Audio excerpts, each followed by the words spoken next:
framework of the Linux kernel. I hope it will be quite easy to understand. I'm basically just opening the way for Peter and Yuri. You know. So,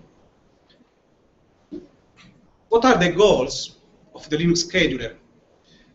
It has to select the right task to run for each available CPU in the system, and whenever some task terminates, some task blocks, or some task becomes runnable. Also, the scheduler might select a new task to run in order to implement some time sharing policy on the CPU. The scheduler cannot implement a naive algorithm. It cannot pick a random task, whatever, because it has to satisfy several constraints. And for instance, it should be fair to tasks and to users. It should respect relative priorities among tasks. I mean, higher priority tasks should get a larger time slice of the CPU. It should minimize task response time. And also it should maximize the system throughput, which means the task completed per unit time. It should balance load among the CPUs. Also, it should minimize power consumption. It should have a small overhead. It does not make sense to have a scheduler that spends a lot of cycles in order to decide what task will spend the cycle of the CPU. It should have a very small overhead. And also, it should have a good behavior even when the load of the CPU grows up. Okay, so it's not trivial to make a good scheduling algorithm. The real problem is that we cannot design a scheduling algorithm trying to optimize any single goal, because these goals are in some way contrasting one of each other. I mean, for example, fairness is against priority, or I don't know, throughput is against response time. If you try to make throughput of your systems higher, then necessarily your response time will become worse. You cannot optimize both goals. Okay, same thing for I don't know, load balancing versus power consumption. Load balancing try to make all CPUs in the system executing the same number of tasks, you know. But sometimes you have to save power. If you want to save power, maybe the best strategy is to move several small tasks on just one CPU and switch off the other CPU. So it's exactly the opposite of load balancing. So it's quite difficult to optimize in a single goal. You have to look for compromise. Okay, so many scheduling algorithms rely on heuristic use. And so the problem is that a practical definition of heuristic use is, okay, this is black magic. If you ask to the developer that put some heuristic use in the code or try to modify it, of course, you don't have usually a nice answer, because he just say, okay, you don't understand this, you don't touch it. But the the problem is that maybe the developer too does not understand the rules why it works. So it's quite a difficult kind of programming. I have to say that nowadays the Linux scheduler is quite good, I think, because if you look at the code which take the decision about the next task to run next, the best task to pick, there are very few executes. So in some sense, I think it's a good scheduler. Also, when you speak about real-time scheduling policy, there are no heuristic rules. So in some sense, this is a good thing. Another problem is that we have just one scheduler framework, while Linux is used in a large number of classes of machines. Linux is used on high-performance cluster, is used on mainframe, and down to laptops, smartphones, or embedded devices. And the Linux scheduler must have a good behavior on each class of machines. Okay, so this also means that if you make some change to the Linux scheduler, because, I don't know, maybe you are trying to optimize your case study, you have to be sure that this change does not impair performance for each class of machine and for each realistic usage pattern. And this is a very difficult job to do. It's a difficult thing to achieve. So it's quite difficult. So what's a task? Task, of course, is an execution flow that can be scheduled on some CPU. That's a quite standard definition. In Linux, a task is equivalent to a process. And also, multi-threaded program runs as a group of lightweight processes. So we can say that each thread is a task. Okay. In Linux, the scheduling is task-based, where the task is just the execution flow. This is other operating systems make some other design choice, but in Linux we have this approach. The basic data structure for a task is struct task, the task struct. Okay, and okay, this is the address of this task structure is the man identifier of the task inside the kernel. So whenever the kernel has to identify a task, it uses the address of this structure. And this is a very large structure. It includes many fields, many data, and pointers to other data structure and so on. Another bit information, current usually identifies the task in execution on CPU. Okay, which means that when you execute current, you will get the address of the task struct associated with the process, the task in execution on that CPU. Okay, this is quite basic. Okay, what kind of task we can have in Linux?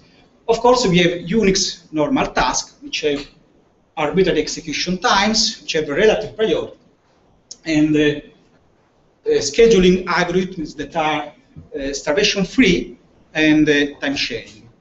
Relative priorities, I mean, it means that a higher priority process gets a larger time slice, but does not look out a lower priority process. Okay. Next, we have the POSIX real-time task. The name of this kind of task is quite misleading because they are not real-time tasks as the real-time community is used to think. They have arbitrary execution times. They have absolute priority. And tasks of equal priority are scheduled with a round robin or some cooperative schedule. Absolute priority means that a task with higher priority forbids a lower priority task to run. Okay. Next, we have real-time tasks. With real-time tasks, have deadlines on their completion times. So we have absolute priorities, which are based on temporal parameters. That's really important. Because real-time scheduling without which work on priorities not related to temporal parameters are not so good. Okay, if you think to rate monotonic or EDF, they are scheduling algorithms based on priority related to temporal parameters, and so they work very well. Okay. Usually are periodic or sporadic tasks. Yesterday Luca told us about this difference, so I don't repeat myself. They have dedicated priority-based algorithms. Okay. Since version 3.14, Linux supports native real-time tasks. We know that because that's the main reason why we are here. I would just like to say that maybe this is just a step in a global effort to make Linux usable in real-time systems. See also, I don't know, RTI, the patch config preempter, and so on.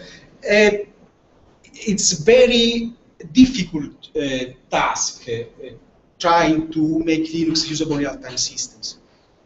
We are very slowly making progress. Okay, but it's a really hard task.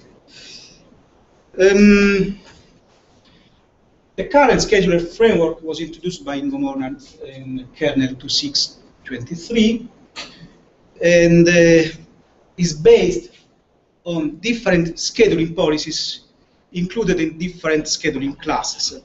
Actually, scheduling policies is different from scheduling classes. There are some original design assumptions. The scheduler is partitioned. It means that the scheduler picks the next task to run, looking at a set of tasks which is associated with the CPU. It is not a global scheduler. It does not look at any task in the system. It just looks at the task associated with a particular CPU. So it's a partitioned scheduler. Of course, if necessary, tasks can be migrated among CPUs.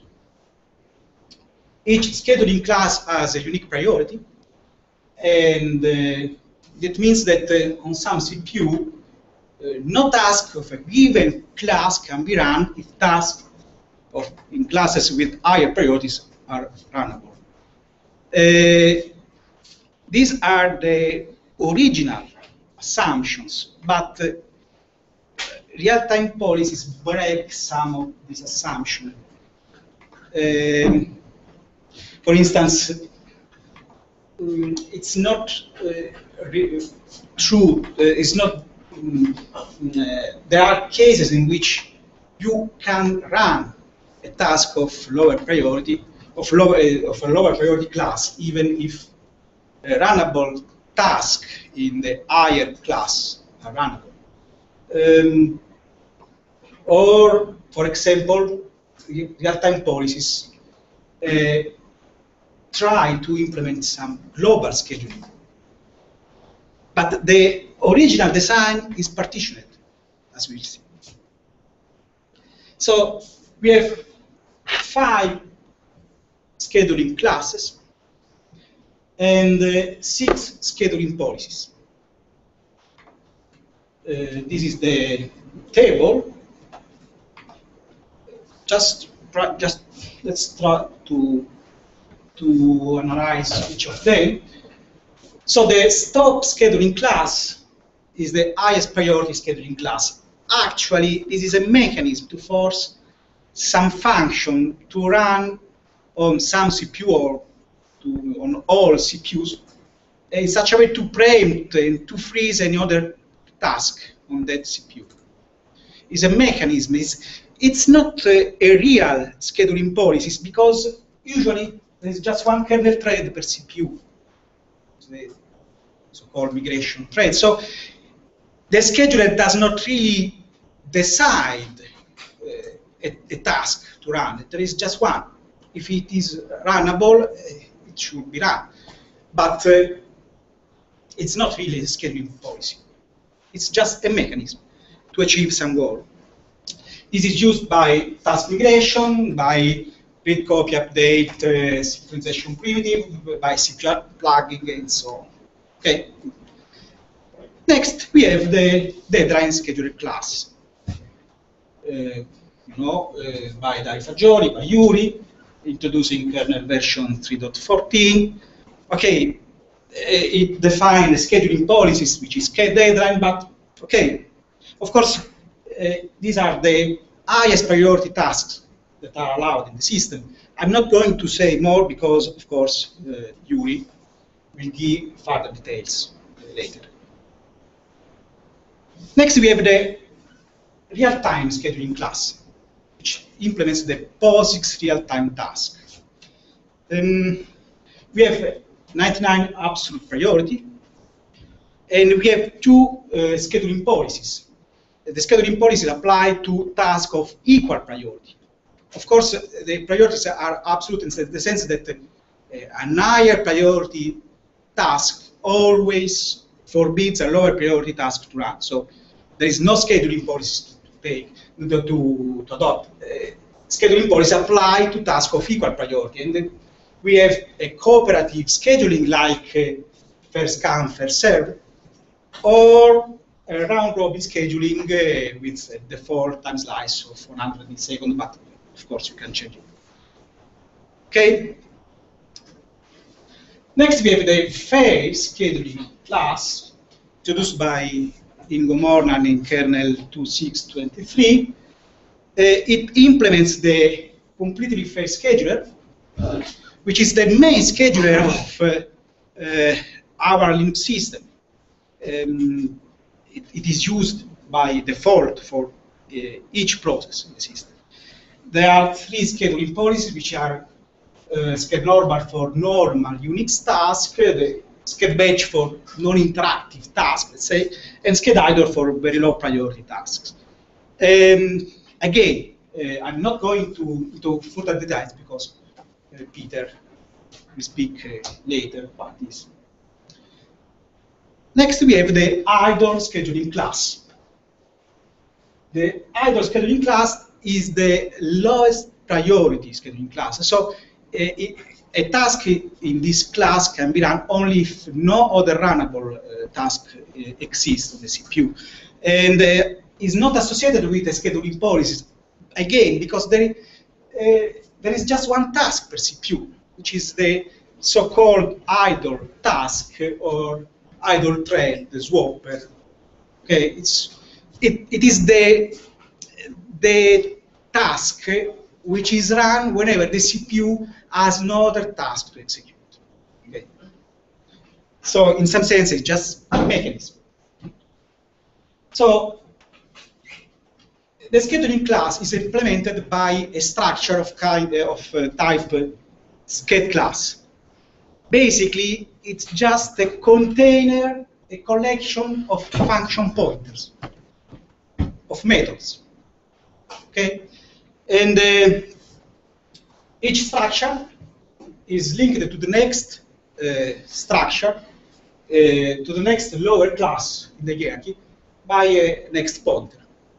So all scheduling class from stored down to idle are linked in a simple linked list. And we have a macro for each class, which can be used to write a loop which iterates over all classes. Okay, it's quite very simple. The methods in the scheduling class are, of course, there are many methods, but the most important are the following. We have enqueue task. Enqueue task is invoked when a task becomes runnable. For example, it wakes up after some I/O wait, I don't know. When it becomes runnable, then a method enqueue task is executed. The queue task is executed when a task is no longer runnable. Probably the most important method is pick next task. It selects the best task to run next. It is the scheduling decision. Okay, so pick next task, return the task structure address of the task, which is the best task to run for that class. Also, it could return null if no runnable task was found. And it could return a macro, return value retry task, if the code in some way recognized that a runnable task appeared in a higher class. So in some sense, it's an abort signal. Okay, so it means okay, maybe you should look back at the higher class in order to select the best task. Another method is check private car, which is invoked whenever you have a new runnable task and you must decide whether the currently running task should be preempted. And task tick. Task tick is a method which is periodically invoked, for example, in the tick handler, in order to update the current task parameters. Mainly, it has to take in consideration the fact that time lapses, and you have to, in order to implement some time sharing mechanism, you have to periodically update the parameters in the task structure, or in some sense, the parameters of the task. Okay. Of course, we cannot speak about the Linux scheduler framework without speaking about the schedule function. The schedule function is the main entry point of the Linux scheduler framework, if you want. Is executed on a CPU to select the next task to run. So whenever you have to decide what run next, you have to run schedule. Schedule picks the best runnable task, looking at the highest priority class and moving down up to the idle task. So the core of schedule is this loop. This loop is for each class, and this means you iterate over all classes starting from stop, and then deadline, then RT, then fair, then idle. For each class, you execute pick next task. Pick next task if returns null. So if returns null, so you have to just consider the next class below.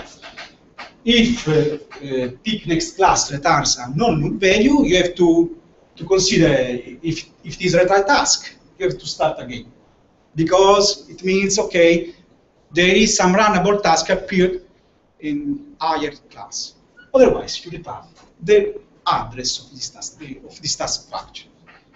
Okay, and that's all.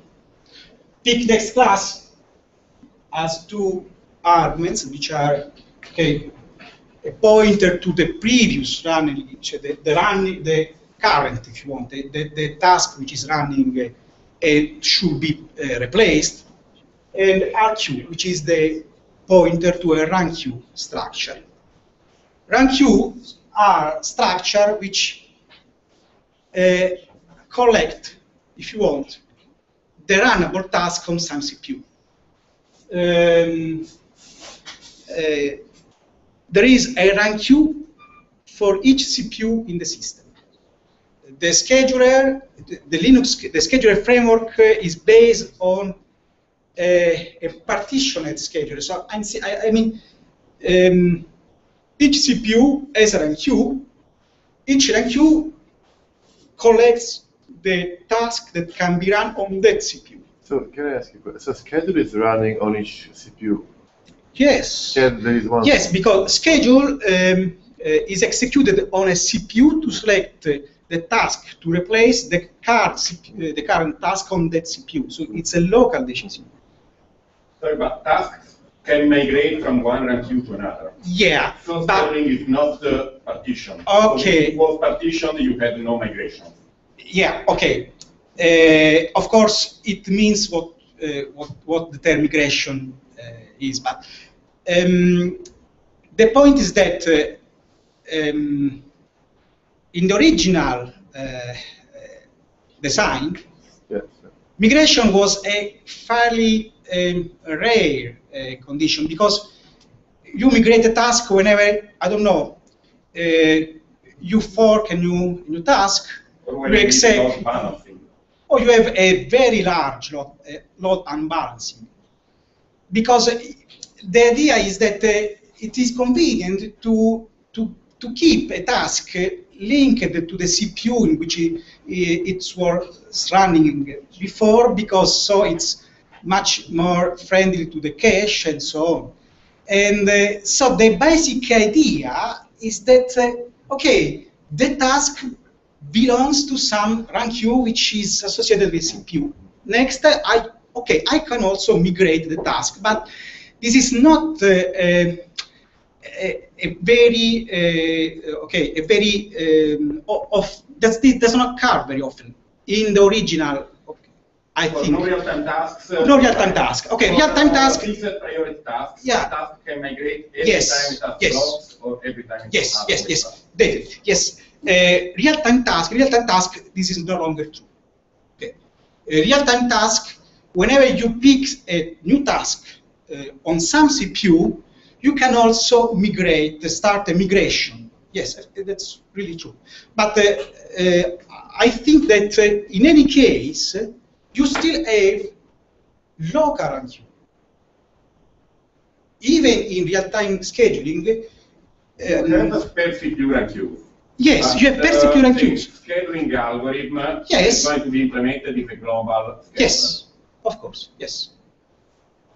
Yes, but the rank queue are per CPU. Yeah. Okay? Okay. There are lots of information available in the rank queue. Mario. Any questions? Any questions? Mario. Okay. There are the number of runnable tasks in queue, there are current and passive queue load, and in the queue, there are information specific to each scheduling class. There is a substructure inside the rank queue which is specific to the deadline scheduling class. There are substructure which is specific to the failure scheduling class, and so on. This class-specific substructure also includes some dynamic data structure which collects all tasks linked to that CPU. For instance, fair and also the deadline scheduler includes a red-black tree which collects or runnable task linked to that CPU. Okay.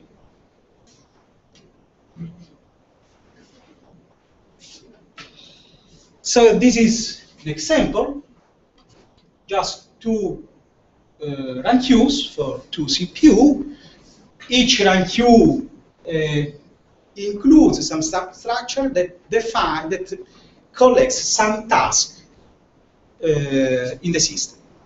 Okay, so basically, it's a partitioned data structure.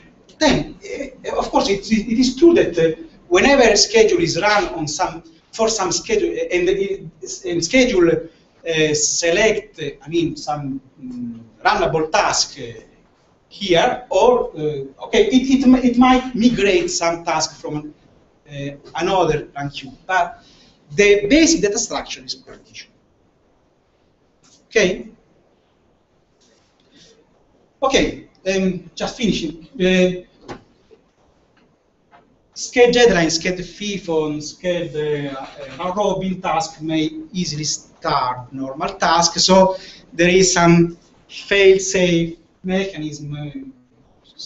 CPU bandwidth can be reserved to normal task in an interval of time of length p microseconds. At least n microseconds are reserved for normal task. You know, you can easily change p and n by modifying by writing into some virtual file in the approach file system. Okay, but that's already seen. The reserved CPU bandwidth can also be applied to real-time scheduling groups. Okay, there are lots of topics which should be further discussed. I have no time, so I'm just finishing here, but just to mention some of them, how CFS and deadline schedulers work. But of course, Yuri and Peter will talk about them later. We should talk about load balancing and scheduling domains, which is very important. We should talk about how the kernel keep track of CPU load. Group scheduling. Of course, you can group tasks together and define some temporal parameters for this group, and the scheduler handle this group as a whole, in some sense. And we should talk about power-aware CPU scheduling, which is nowadays becoming very important. And I don't know, we can speak about scheduler testing frameworks like LeanSched or others. Okay, but there are lots of topics which should be discussed further, but of course, I'm just terminating, so thank you.